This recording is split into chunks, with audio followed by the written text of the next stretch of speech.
So Bismillah ar-Rahman ar-Rahim. We're continuing the story of the Bedouin and the Caliph from the Masnavi. So Maulana is going back to the story. So after his he narrated the story of Saleh and then about Sulaiman, right? Sayyidina Sulaiman. Now he's going back to the story of the Bedouin and the Caliph. So so far we read that there was a Caliph who was known for being bountiful, and people from different lands, from China, Greece, from Persia, Arabs, everyone would come to his court and no one would go back empty-handed. So this, during the time of this bountiful, generous Caliph, Maulana tells us that there was a Bedouin, an Arab, and his wife who lived in poverty, and they didn't have anything. And the wife complained to her husband. She said, "We are poor, we have nothing. At night, we look at the moon and we think the moon is a loaf of bread.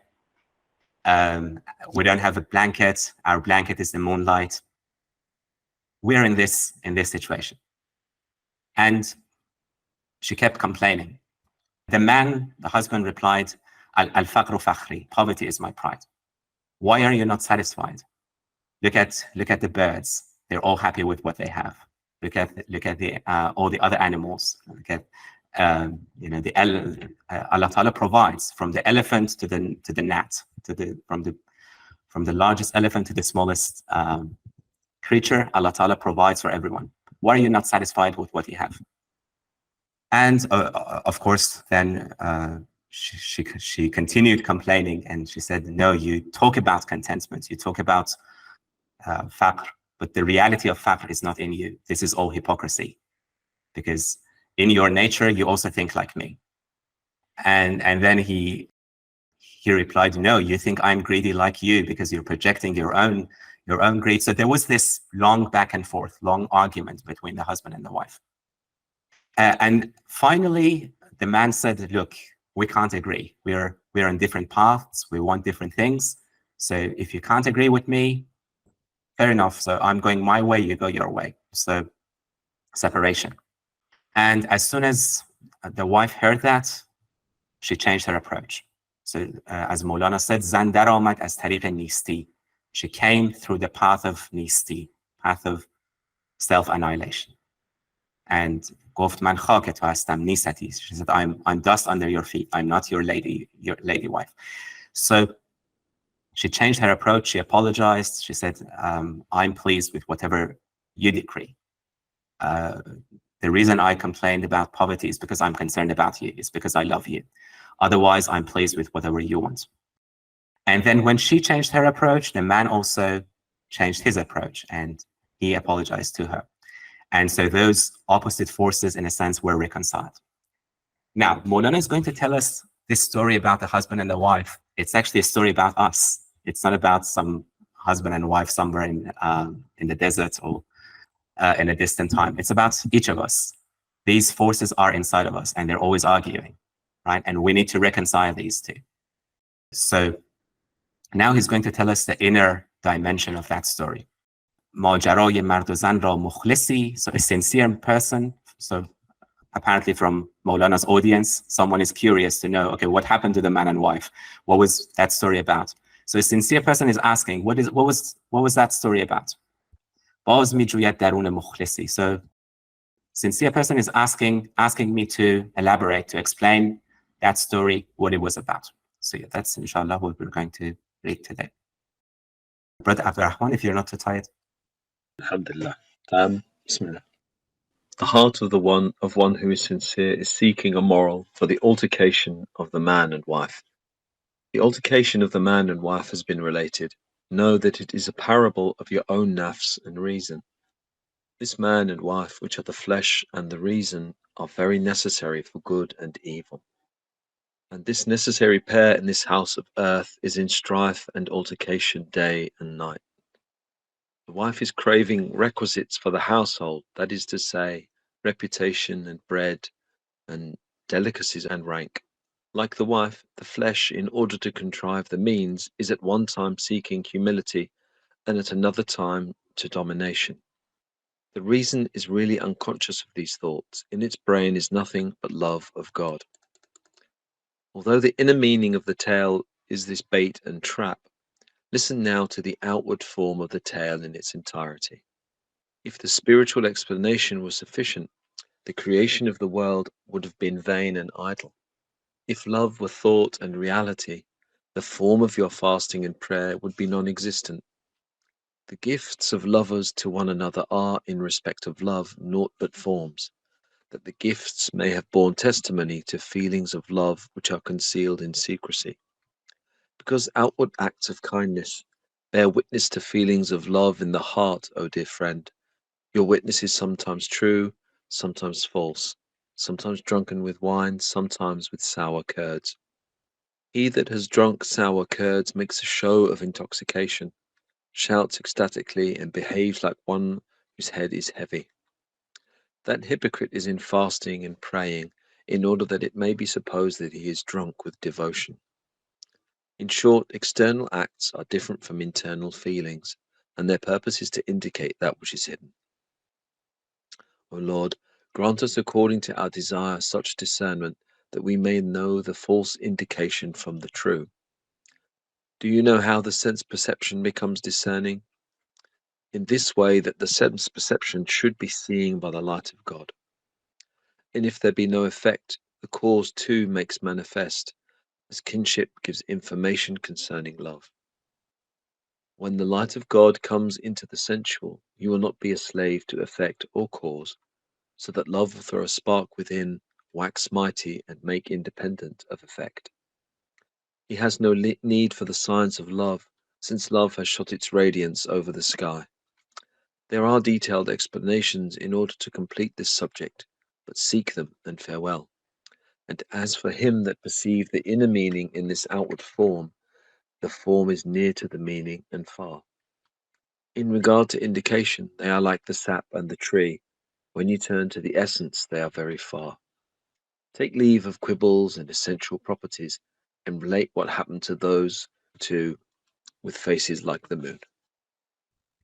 Okay, so Maulana says, ماجرای مرد و زن افتاد نقل. I told you about the story of the argument between the man and the wife. آن مثال نفس خود میدان و عقل. This is a parable for your nafs and your aql. So the woman in the story is the nafs, and the man in the story is the aql.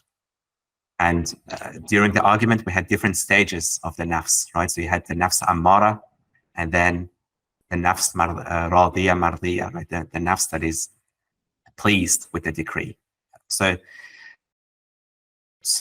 when the nafs was nafs ammara, the aql was also in arguing with her. But when the nafs daromad as tariq nisti chose this path of self-annihilation, that's when the aql also, the aql is no longer in opposition to that nafs. So the opposition is over, and then you have the peace between the two. So in zan و مردی که نفس است و خرد نیک بایسته است بهر نیک و بد. So flesh and reason, nafs and aql, we do need both. We do need all of these for life. For our lives, good and evil, to know good and evil in this life and in the next, we do need both. Vin do بایسته, so both of these are بایسته, both of these are necessary. در این خاکی سرا, in this house of earth, روز و شب در جنگ و اندر ماجرا. Day and night, they're arguing with each other. So what does the nafs want? The nafs wants آبرو, reputation, non, bread, tables, khan, and jah, power. Nafs همچون زن پی چاره‌گری. And the nafs is like that wife in the story, always looking for means to get these, to achieve more rank, more power, more reputation, more things of this world. گاه خاکی جوید, گاه خاکی, گاه جوید سروری. And sometimes it's humble, sometimes it seeks dominion. But the aql, the intellect, knows nothing except Allah. The intellect is drowned in Allah. در دماغش جز غم الله نیست. Only cares about the love of Allah. So that was Maulana's interpretation of the story. And then he says, گرچه سر قصه, the secret of the story, the message of the story was this. It was In dawn as to dawn. So dawn is the grain and then the trap. So the outward is the bait, in a sense. The outward layer of the story is the bait. So I can catch your attention, and then the trap is the spiritual message.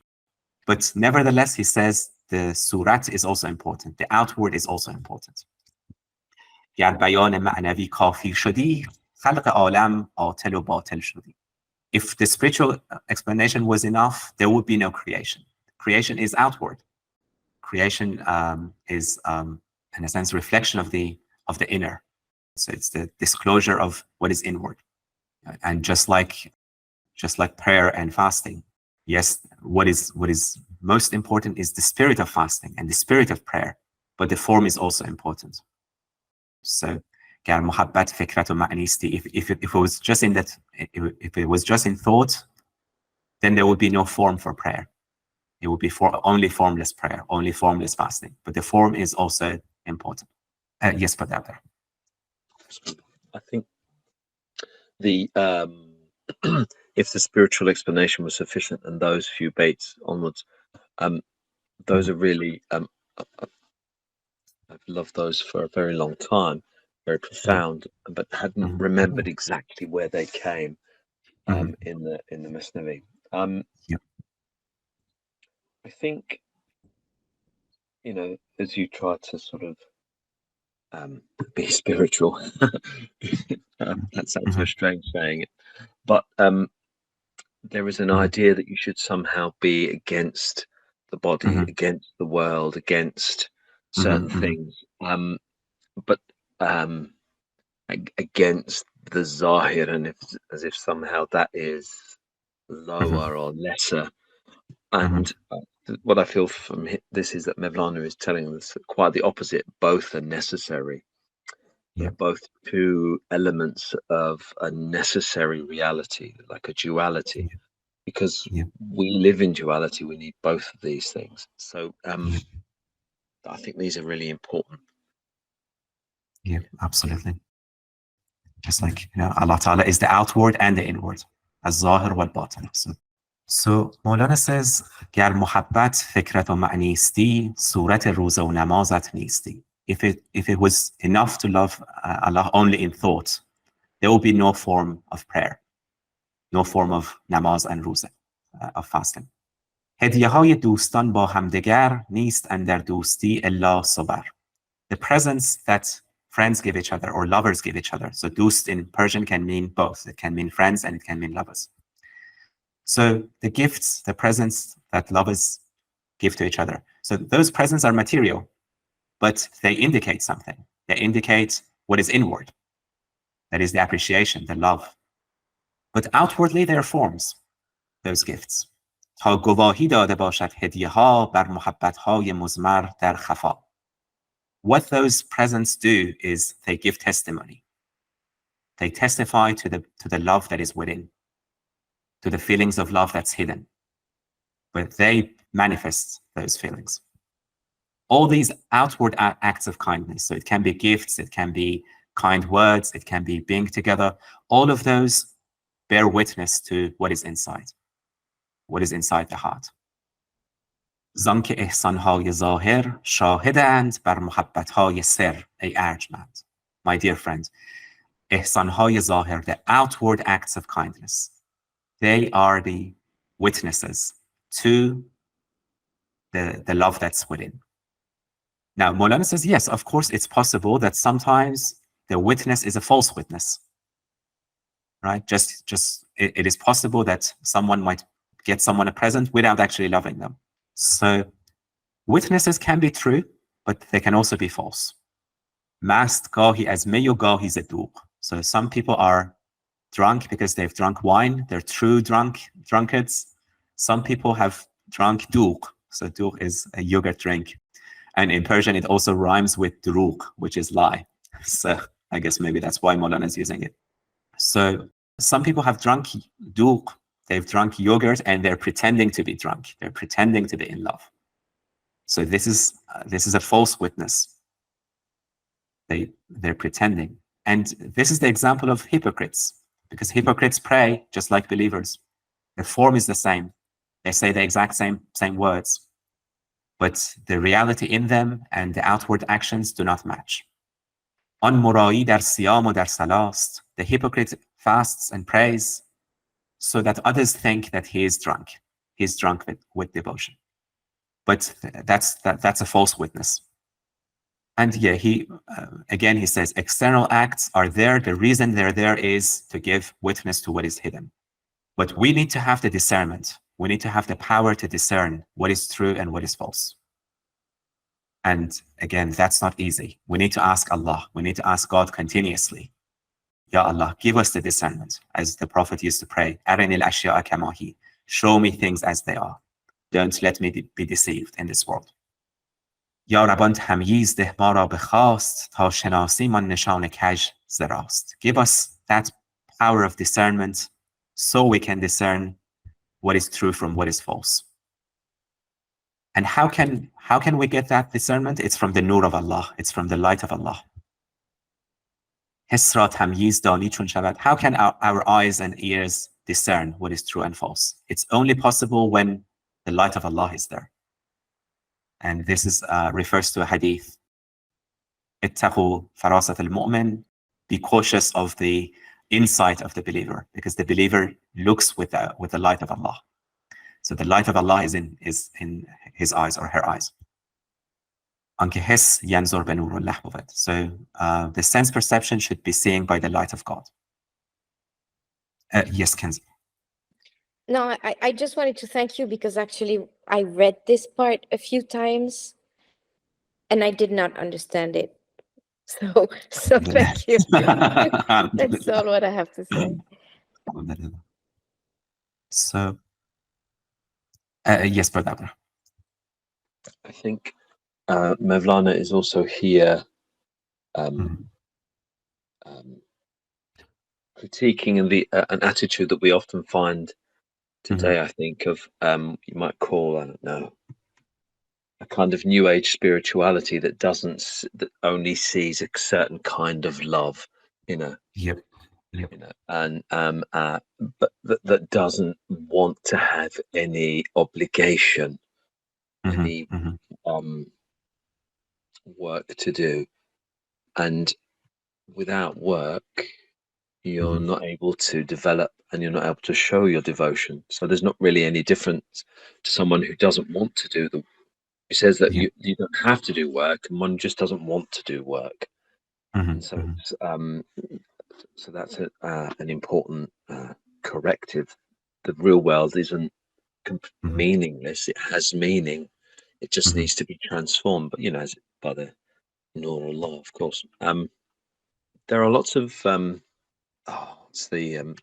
Allah show us the haqq as haqq and give us the ability to follow it, and the false as false, and give us the ability to avoid it. That there are many such du'as which seem to be Mevlana seems to be alluding to here. Yeah, exactly. So on the one hand, you have New Age spirituality, which denies the outward, and then you have extreme outwardness. So the other extreme, that's denying the inner dimension. Yeah, but Maulana is saying both are important. It's like a seed. If you want to plant a seed, the kernel is important, but the shell is also important. So it protects the kernel, the skin. I think Mevlana is also. I mean, another thing is that we tend to think of it's about like tawheed, meaning kind of think that duality of any kind is somehow failure of a wrong way of looking at things. But Allah, who made a male and female from a single soul, so this duality, this reality that we observe, is intentional. It's created, so it must be important. Yeah, absolutely. Yes, Cancer. Yeah. One of the things that I got from the little that I understood is that the point is that as human beings, we're always in ghaflah. Now we're always distracted. So one of the teachings of Rumi, I think, all along, is that the rituals are kind of a mechanism for us not to be in ghaflah. So even if 5 times a day and the rakat and the this, it might sound like totally ritualistic. Obviously, if you're doing it with an empty heart, but you actually need that. Otherwise, if you're just sitting there thinking, spiritually about light and goodness and haqq, and you're not going anywhere. Because the actual ritual, you're supposed to come out of that ritual different than how you started. Absolutely. Yeah, so it's like the Kaaba. I mean, Rumi says in one of the poems, like, by the time the aql has find a way to get to the Kaaba, the heart has already done tawaf, not around it. So the Kaaba is your heart, but at the same time, the Kaaba is a physical point, so that you don't fall into ghafla. It's a focus point. It's extraordinary. I mean, we're the only religion that has this. So you're actually creating like a sacred space between you and thousands of kilometers, or even 2 meters. But it's kind of something that helps you to anchor your prayer. Otherwise, we'd be so even physical things are important. Absolutely. And mechanical things can be important as well. Absolutely. Someone was asked, why is it that we should pray at certain times? Why not just pray when we feel like praying? And then the answer was, because when you don't feel like praying, that's when you need praying the most. That's when you need to pray, because that's when you're in ghaflah. Yes, brother. And also, being honest with yourself, if there wasn't that requirement, most of us just we wouldn't bother. We just wouldn't bother. And so we'd be, and also there are things you can only learn from the effort involved in trying to do something. I'm not saying of being perfect. I'm just saying simple effort towards a goal can teach you a lot in and of itself. And so that's also really important for us to do. Absolutely. So Molana says we should ask God, ask Allah continuously to give us that light of discernment, so that we can distinguish, so that we can discern without relying on outward aspects. We can see what is within. So that's the radiance of love. When love shines and shoots its radiance over the sky. Now, the next few verses are interesting. So, as tafsilat ta gardad tamam in sukhan lekin beju to wassalam. There are detailed explanations of this. Now, he says, garche shod ma'ni dar in surat padid. So again, he's talking about the relationship between meaning and form. So he says, meaning is reflected in outward form. That is true. But there is a difference. Surat has ma'ni qarib ast ba'id. The form is near to the meaning and it's also far at the same time. Dar delalat hamcho aband u drakht. In regard to indication, they're like water and tree. So water and tree are close to each other. But when you come to the reality of water and the nature of water, contrast that with the nature of tree. They're far away. And if you see the reflection of a tree in water, the reflection of tree in the water is a tree, looks like a tree, but you can't pick the fruits from the reflection. You can't sit in the shade of the reflection.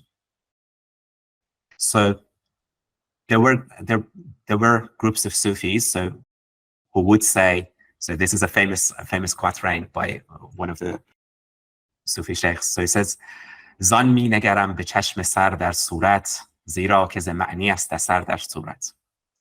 I look with my eyes, with the eye of the head, the physical eyes. I look at forms, beautiful forms in the world. Why? Because meaning is reflected in forms. زیرا که ز معنی است اثر در صورت. The footprints that are traces of meaning, the traces of the spiritual reality are present in forms, in outward forms. این عالم صورت است و ما در صوریم. This world is a world of forms and we are in forms. معنی نتوان دید مگر در صورت. You cannot see meaning except in form. So this is by Sheikh Ohaduddin Kermani, one of the Sufi sheikhs. Now, Maulana agrees with some of them partially, right? So looking at outward forms and seeing the meaning inside, Maulana agrees with that. But what he's saying here is, yes, the inner reality, the meaning is reflected in forms, but not completely, not fully. And Maulana disagrees with the last line, معنی نتوان دید مگر در صورت. You cannot see the meaning except in forms.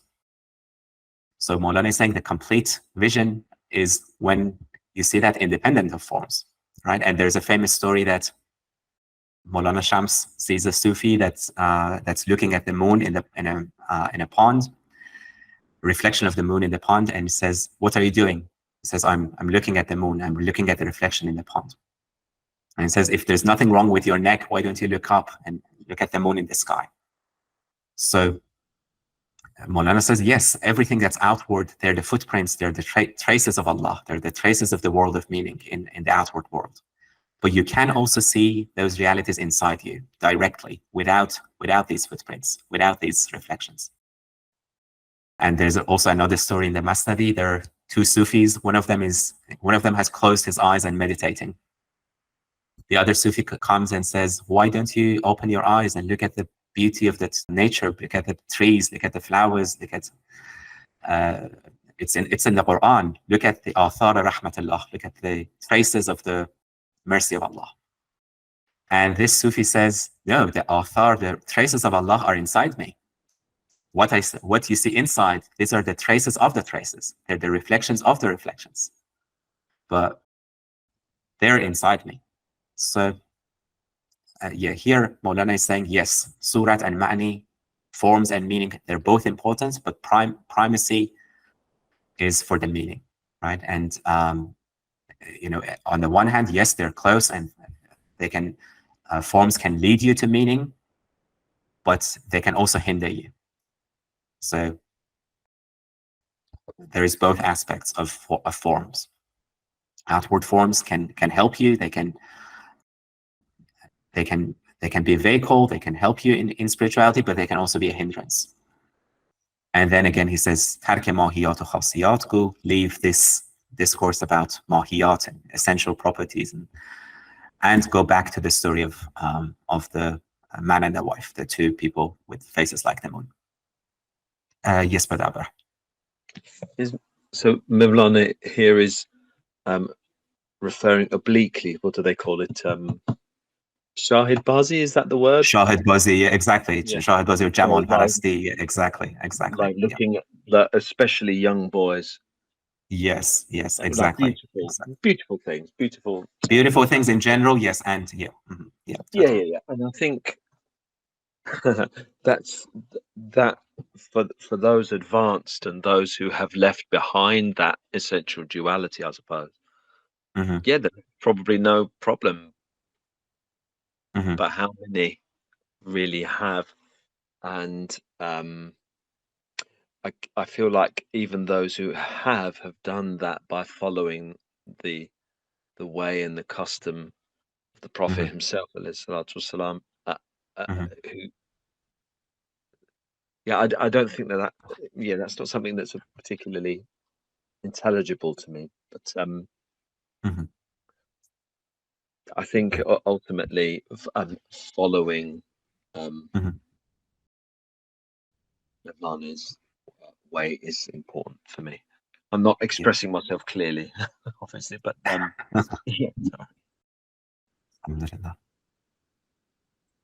So yes, Maulana's message, I guess here, it's beauty and outward beauty is a double-edged sword. So it can be a means to reaching Allah. Maulana doesn't deny that, but it can also be a hindrance. I guess for most of us, it's difficult to be absolutely sure where the essence of that beauty really is. Am I looking at this beautiful form because of the beautiful form, or am I really looking at the one that behind it, that made it and sustains it? Yes. And for most of us, that's a difficult question to answer, I think, and best probably left to one side. Exactly. Okay, so yeah, inshallah, let's, I guess we could read the next section as well. Yes, let's read the next section as well. See how much we can do. Yes, Kenza, if you don't mind. Sure, with pleasure. How the Arab set his heart on his beloved's request and swore that in thus submitting he had no trickery and making trial. The man said, "Now I have ceased to oppose. You have authority. Draw the sword from the sheath. Whatever you bid me do, I will obey. I will not consider the bad or good result of it.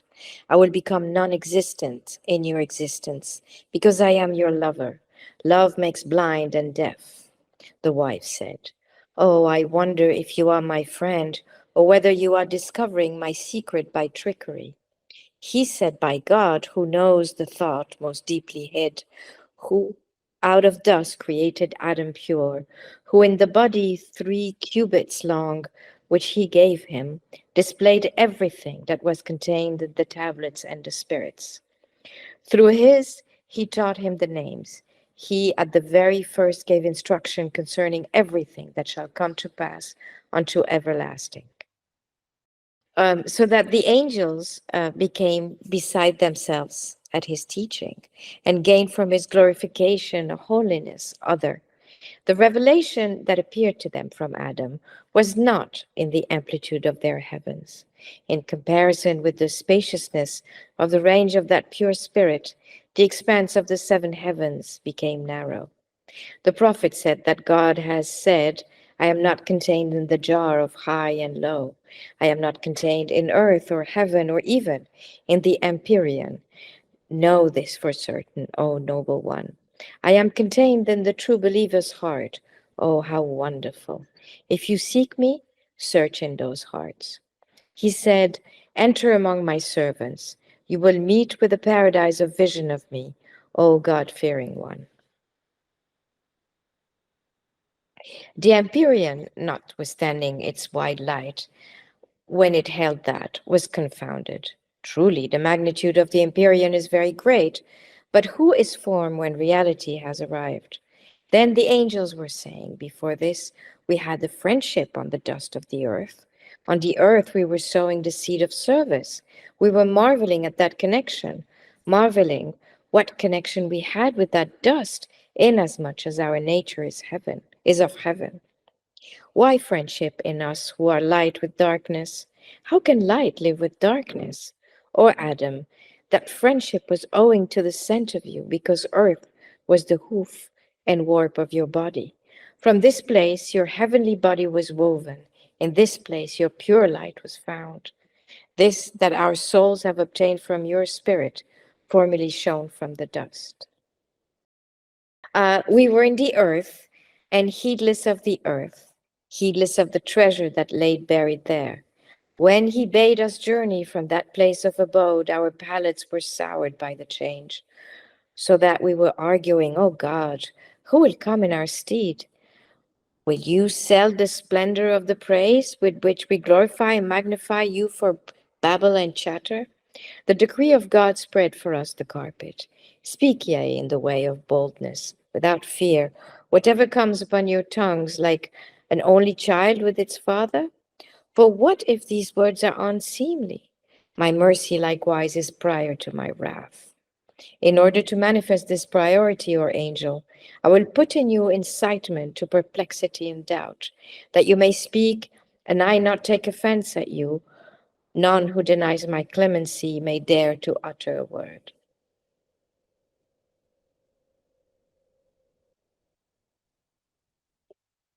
I'm lost. Within my clemency, 100 fathers, within my clemency, 100 fathers and 100 mothers at every moment are born and vanish. Their clemency is the foam of the sea of my clemency. The foam comes and goes, but the sea is there. What indeed shall I say? Compared with that pearl, this oyster shell is not, but the foam of the foam of the foam of the foam. By the truth of that foam, by the truth of that pure sea, that these words are not trial of you and are not vain. They are from love and sincerity and humbleness, by the truth of that one to whom I turn. If this affection seems to you a trial, for one moment put the trial to the test. Do not hide your secret in order that mine may be revealed. Command anything that I am able to do. Do not hide your heart in order that mine may be revealed and that I may accept whatever I am capable of. How shall I do? What remedy is in my power? Look at what plight my soul is in. Okay, so now the man is replying. So he's saying, you have authority. اکنون گذشتم از خلاف. I'm not going to argue with you anymore. حکم داری تیغ برکش از خلاف. You have the sword. Draw the sword. I'm pleased with what you decree. Whatever you say, I will obey. در بد و نیک آمده آن ننگرم, and I will not consider the good and the bad of it. در وجود تو شوم من منعدم. I become non-existent in your existence. Because I'm your lover. And love makes you blind and deaf. So the wife is suspicious. آهنگ برم میکنی, are you really being good to me? Or this is some sort of trick. یا به حیلت کشف سرم میکنی. Maybe this is a trick, you want to find out what is inside me. And the man says, no, by Allah. Wallah عالم السر الخفي.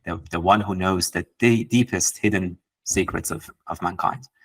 کافرید از خاک آدم را صفی. Who created from earth created Adam. دو سه گز قالب که دادش وانمود هر چه در الواح و در ارواح بود. In a body that was 3 cubits long, that's according to tradition. But in that body, what was there? Everything, the knowledge that was in the tablets and the arwah and the spirits, all that knowledge was in Sayyidina Adam. تا ابد هر چه بود او پیش پیش. Everything that's going to happen until the last day, until everlasting day. درس کرد از علم الاسماء خیش. So علم آدم الاسماء كلها. Allah Ta'ala taught Adam all names. So all this knowledge was in Adam. تا ملک بی خود شد از تدریس او. The angels lost consciousness. The angels became bewildered when Adam taught them, right? So, because there were names of Allah that angels didn't know, only Adam knew, right? قدس دیگر یافت از تقدیس او, and they gained another holiness from Adam.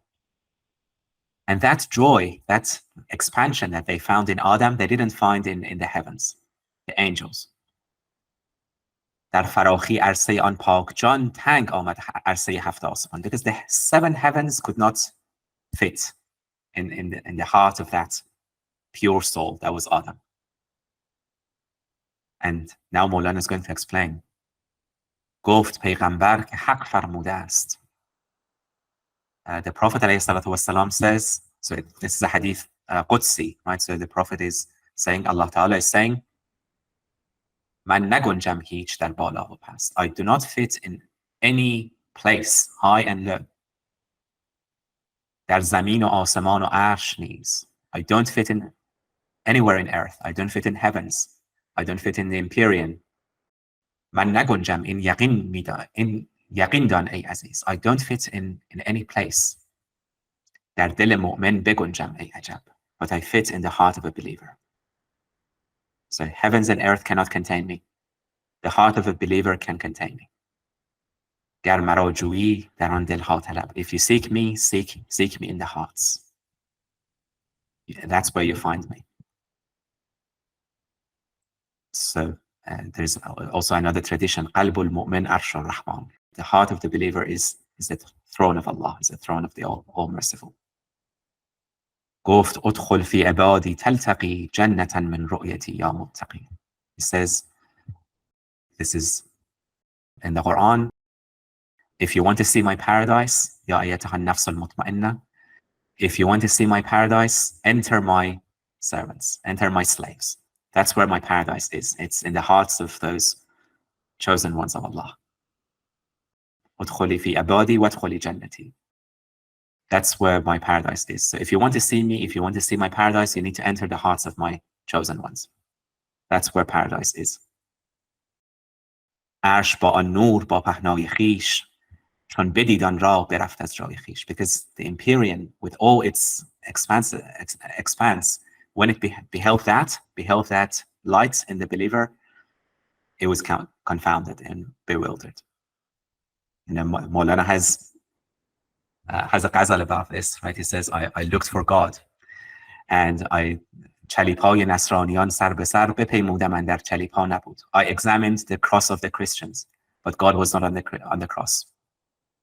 به بتخانه رفتم به دیر کهن در او هیچ رنگی هویدا نبود. I went to the idol temples, but God was not there in the temples.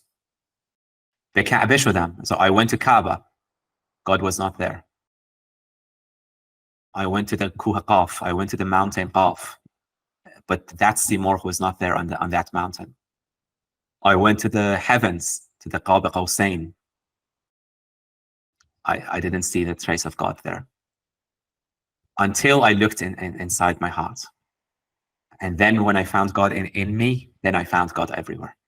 So, you know, that's what Maulana is saying. Heavens and earth, they cannot contain Allah. But the real throne of Allah is the heart of the believer.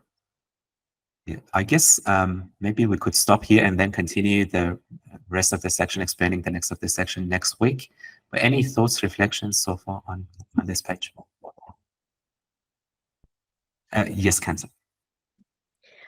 Yes, when I was reading this, I'm reminded, I think it's in book 5.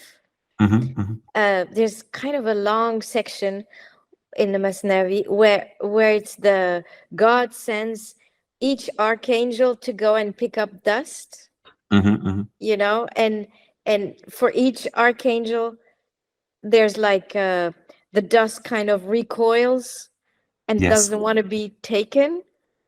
So I don't know, it reminded me of this because here the angels act differently than in that book 5 where you know they go to God. It's like, listen, I tried to get you, you know, the soil that you need for you to create man, and it just didn't want to come to me. It just was recoiling and screaming, and so I'm empty-handed. And finally Israel, I think, right? Israel. Yeah, he's the one who managed. He's the one who manages. Yeah, to get him like a handful of soil, of tins, no? So I don't know. It's a very different approach to the relation between angels and mankind. Totally, yeah. I do like Maulana's interpretation of this verse as well, right? Enter among my servants and enter my paradise. And Maulana is saying that in the heart of those servants, that's paradise. So enter, literally enter the servants of Allah, enter the saints, enter the awliya. Alhamdulillah. So yeah, I guess the rest of the section, it's quite long. So we could explain that and talk about that next week. So, yeah, inshallah, let's move on to Divan Shams.